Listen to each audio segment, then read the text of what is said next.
Саламатсыңарбы, урматтуу окуучулар. Бүгүн биз механикалык жумуш темасын өтөбүз. Сабактын максаттары. Механикалык жумуш түшүнүгү калыптанат. Физикадагы жумуш менен турмуштагы жумуш түшүнүгүнүн айырмасын билебиз. Ошондой эле механикалык жумуштун формуласын бирдигин жазып, формулага карата көнүгүүлөрдү иштеп, маселе чыгаруу көндүмдөрүбүз калыптанат. Алган билимди турмушта колдонуп, өз алдынча иштеп, ой жүгүртүп, жыйынтык чыгарып, алган маалыматты башкалар менен бөлүшө алабыз. Жумуш бул жалпы түшүнүк. Биз күнүмдүк жашообузда жумуш деген сөздү угуп, колдонуп жүрөбүз. Мисалы, врач иштейт, сатуучу, ошондой эле чаң соргучтун иштеши, компьютердин иштеши, мына ушулардын баардыгын биз турмушта жумуш деп түшүнүп келебиз. Мына бул жерде да уста, маляр, музыкант, мына ушулардын баардыгы турмуштагы жумуштун мисалдары болуп эсептелинет. Ал эми физикада бул жумуш дегенде биз кыймыл аракет, күч, бир жерден экинчи жерге баруу, келүү деп түшүнөбүз. Жумуш бул илимий дагы түшүнүккө ээ. Ошондуктан биз физика курсунда механикалык жумушту окуп үйрөнөбүз. Демек, нерсеге күч аракет этип, күчтүн багыты боюнча нерсе кыймылга келиши керек. Мына бул эки учурду карасак. Биринчи учурда шкафка жөлөнүп турган киши кофе ичип шкафка жөлөнүп турат. Ал эми экинчи учурда бала пианинону бир жерден экинчи орунга жылдырды. Демек, нерсеге күч аракет этип, күчтүн багыты боюнча нерсе кыймылга келсе, биз жумуш аткарылды деп физикада айтат экенбиз. Ал эми бул жерде киши мүмкүн шкафка жөлөнүп алып, турмушта жумуш иштеп турат, мүмкүн команда берип иштеп турат. Бирок биз бул учурда шкафка жөлөнүп турган кишинин жумушун биз физикада жумуш деп эсептебейбиз. Же болбосо мына бул жерде жипке илинген, байланган шарчаны карасак, жипке оордук күч аракет этип турат, бирок бул эч кандай которулбагандыктан биз бул жерде жумуш аткарылды деп эсептебейбиз. Экинчи учурда дагы бала шкафты тартты, өзүңөздөй күч жумшады, бирок шкаф бир орундан экинчи орунга которулган жок. Мына бул жерде дагы жумуш аткарылган жок. Демек, ал эми бул учурду карайлы. Кран кандайдыр бир бийиктикке нерсени жогору карай көтөрүлдү. Демек, кандайдыр бир бийиктикке көтөрүлдү. Демек, бул жерде күч жумшалды, бийиктикке аралыкка которулду. Демек, бул жерде жумуш аткарылды. Ал эми бул жерде дагы бир жерден экинчи жерге оор нерсени көтөрдү. Мына бул жерде да жумуш аткарылды деп эсептейбиз. Демек, физикада жумуш кайсы учурда аткарылды дейбиз? Нерсеге күч аракет этиши керек. Ошондой эле тиркелген күчтүн таасиринде нерсе ордунан которулушу керек. Мына ушул эки учур аткарылганда физикада жумуш аткарылат. Нерсеге күч аракет этиши керек, тиркелген күчтүн таасиринде нерсе ордунан которулушу керек. Жазып алабыз. Демек, иш жүзүндө жумушту кантип эсептөө керек? Бул үчүн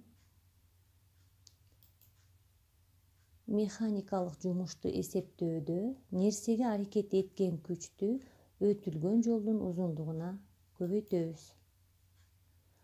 А барабар F көбөйтүлгөн S.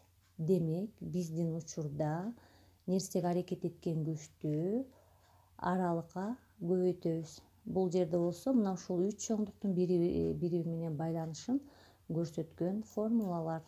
Жазып алабыз. Демек, А бул жумуш, F бул аракет эткен күч, ал эми S болсо бул өтүлгөн жолдун узундугу же аралык. Бирдигин чыгарабыз. А барабар 1 ньютон көбөйтүлгөн 1 джоульду берет. Демек, жумуштун бирдиги 1 джоуль. Демек биз буга чейин билип келгендей физикада чоңдуктарды көбүнчөсү окумуштуулардын атынан берип келгенбиз. Ошондой эле жумуштун чоңдугу үчүн дагы бул англиялык окумуштуу Джеймс Прескотт Жоулдун урматына коюлган. 1818-1889 жылдарда жашаган. Жоул жөнүндө айта кетсек, бул 15 жашка чейин үйүндө окуп билим алган. Себеби бул өтө оорукчан, алсыз бала болгондуктан ошол атасынын акчасы жеткен себептен атасы ошол пиво чыгаруучу заводдун директору болгон. Анан атасынын акчасы жеткен биринчиден, экинчиден баланын ден соолугу болбогондуктан үйүндө 15 жашка чейин билим алган. Демек үйдө отуруп эле бул чоң жетишкендиктерге жетишип, ошо физикага өзүнүн салымын кошкон улуу физиктердин бири болуп эсептелинет.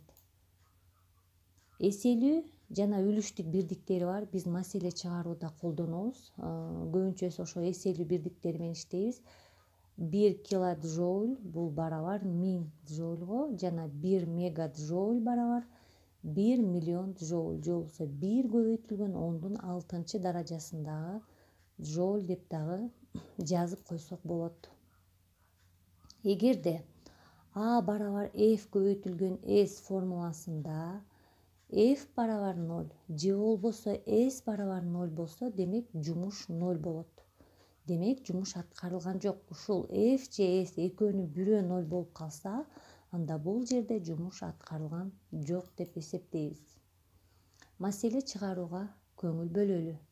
Массасы 18 килограмм болгон газ плитаны 5 метр аралыкка жылдыруу үчүн кандай чоңдуктагы жумуш аткаруу керек? Дептерге жазабыз.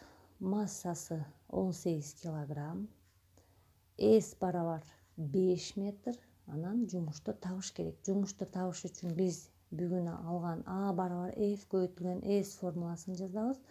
Бул жерде бизде F же болбосо нерсеге аракет эткен күч белгисиз болгондуктан, күч оордук күчүнүн формуласын жазып, ордуна коюп чыгарабыз. Демек, плитанын оордук күчү 180 ньютон, аны 5 метрге көбөйтсөк 900 джоуль. Демек, 18 килограмм плитаны 5 метр аралыкка жылдырууда 900 джоуль жумуш аткарылат.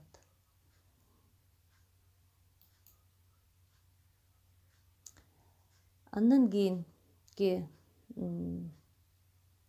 эсепти болсо, тереңдиги 10 метр кудуктан массасы 15 килограмм сууну чака менен тартып алууда адам канча жумуш аткарат деп, мына ушул эсеп жана кийинки эсеп бул китепте бизге мисал болуп берилиптир. Мунун кандай чыгарылышын көчүрүп жазабыз дагы. Эми бышыктоо үчүн суроолор. Механикалык жумуш деген эмне? Биринчи суроо. Экинчиси, физикадагы жумуш менен турмуштагы жумуштун айырмасы кандай? Ал эми үчүнчү суроо. Бул механикалык жумуштун формуласы жана бирдиги кандай болот? Үй тапшырма.